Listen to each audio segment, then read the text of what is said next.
Hello mummy's, இன்னைக்கு நம்ம சேனலில் குழந்தைங்களுக்கு சளி இருமல் இருக்க நேரத்தில் கொடுக்கக்கூடிய 2 ஹோம் ரெமெடிஸ் தான் பார்க்க போகிறோம். இது ரெண்டுமே நல்ல ரிசல்ட் தரக்கூடியது. சளி நல்லா அறுத்து விட்டுரும், சளியெல்லாம் கரைஞ்சு மோஷன் வழியாக வந்துடும். குழந்தைங்களையும் நல்லா வார்மாக கதகதப்பாக வச்சுருக்கோம்.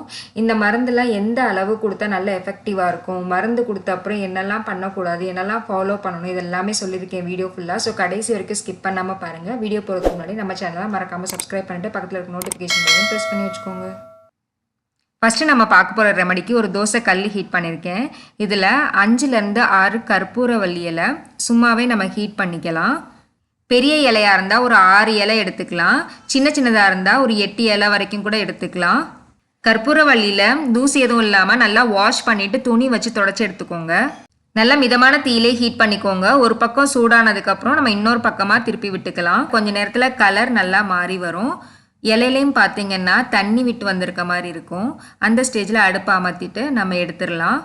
நம்ம சூடு பண்ணியிருக்க இலையெல்லாம் இந்த மாதிரி நல்லா நச்சு எடுத்துக்கலாம். நம்ம சூடு பண்ணி நல்லா நச்சு எடுக்கும்போது சாறு நம்மளுக்கு நல்லாவே கிடைக்கும். இப்போ இதோட சாரை ஒரு பவுலில் புழிஞ்சு எடுத்துக்கலாம்.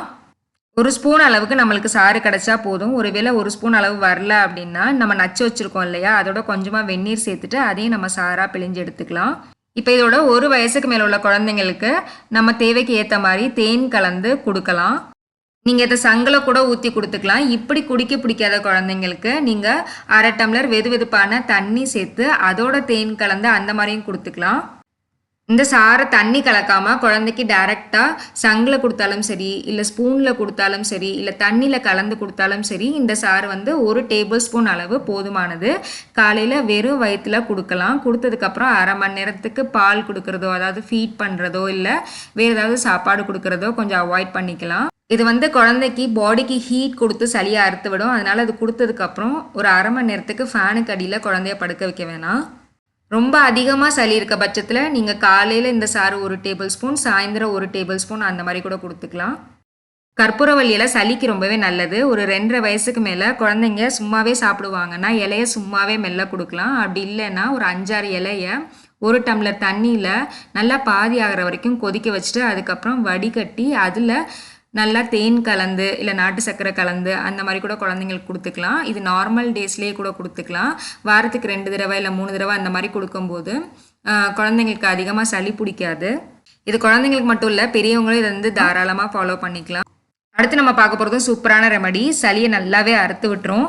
அது மட்டும் இல்லாமல் தொண்டை கரகரப்பு, வறட்டு இருமல்லாம் இருக்கும்போது நம்ம இதை வெது வெதுன்னு வச்சு கொடுத்தோம்னா தொண்டைக்கு குடிக்கிறதுக்கு நல்லா இதமாக இருக்கும். இது பண்ணுறதுக்கு ஒரு பேனில் 1 டம்ளர் அளவு தண்ணி சூடு பண்ணியிருக்கேன். தண்ணி நல்லா கொதிச்சதுக்கப்புறம் இதோட ஒரு 15லேருந்து 20 துளசி இலை நல்லா வாஷ் பண்ணிவிட்டு சேர்த்துக்கலாம். இதோட 1 கிராம்பு, சின்னதாக ஒரு பட்டை, 3/4 டீஸ்பூன் அளவு துருவின இஞ்சி சேர்த்துட்டு நல்லா கொதிக்க வச்சிடலாம். 1 டம்ளர் நல்லா பாதியாக சுண்டி வர அளவுக்கு கொதிக்க வச்சிடலாம். நம்ம போட்டதெல்லாம் நல்லா சாரிடுச்சு, பாதியாக சுண்டி வந்துருச்சு.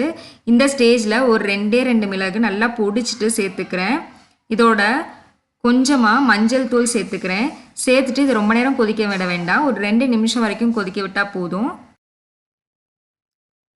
நல்லா கொதிச்சதுக்கப்புறம் இறக்கி வடிகட்டி எடுத்துக்கலாம். இப்போ இதோட 1 வயசுக்கு மேலே உள்ள குழந்தைங்களுக்கு நம்ம தேவைக்கு ஏற்ற மாதிரி தேன் கலந்து கொடுக்கலாம். தேன் நல்லா சூடாக இருக்கும்போது மிக்ஸ் பண்ணாதீங்க. நல்லா ஆறுனதுக்கப்புறம் ஓரளவு வெது வெதுப்பாக இருக்கும்போது தேன் கலந்து குழந்தைங்களுக்கு ஊட்டி விடலாம். இதுவும் 1 டேபிள் ஸ்பூன் அளவு குழந்தைக்கு கொடுத்தா போதும். வெறும் வயிற்றில் 1/2 மணி நேரத்துக்கு எதுவும் ஃபீட் பண்ண வேண்டாம். ரொம்ப அதிக அளவில் சளி இருந்தால் ஈவினிங் டைம்லையும் 1 டேபிள் ஸ்பூன் கொடுத்துக்கலாம். ரொம்ப எஃபெக்டிவானது. சளியெல்லாம் ஈஸியாக கரைச்சி விட்டுரும். குழந்தைங்க மோஷன் வழியாக வெளியில் வந்துடும். குழந்தைங்களும் ரொம்ப கம்ஃபர்டபுளாக ஃபீல் பண்ணுவாங்க. இந்த ஹோம் ரெமடிஸ் எல்லாம் உங்களுக்கு ரொம்பவே பிடிச்சிருக்கும் நம்புகிறேன். இந்த வீடியோ பிடிச்சிருந்துச்சுன்னா லைக் பண்ணுங்கள். உங்கள் கருத்துக்களை எனக்கு கமெண்ட்டில் சொல்லுங்கள். உங்கள் ஃப்ரெண்ட்ஸ் அண்ட் ஃபேமிலி கூட கண்டிப்பாக இந்த வீடியோ ஷேர் பண்ணுங்கள். அப்புறம் நம்ம சேனலை மறக்காமல் சப்ஸ்கிரைப் பண்ணிக்கோங்க. நெக்ஸ்ட் டைம் இதே மாதிரி ஒரு யூஸ்ஃபுல்லான இன்ட்ரெஸ்டிங்கான வீடியோ மீட் பண்ணுறேன். தேங்க்யூ.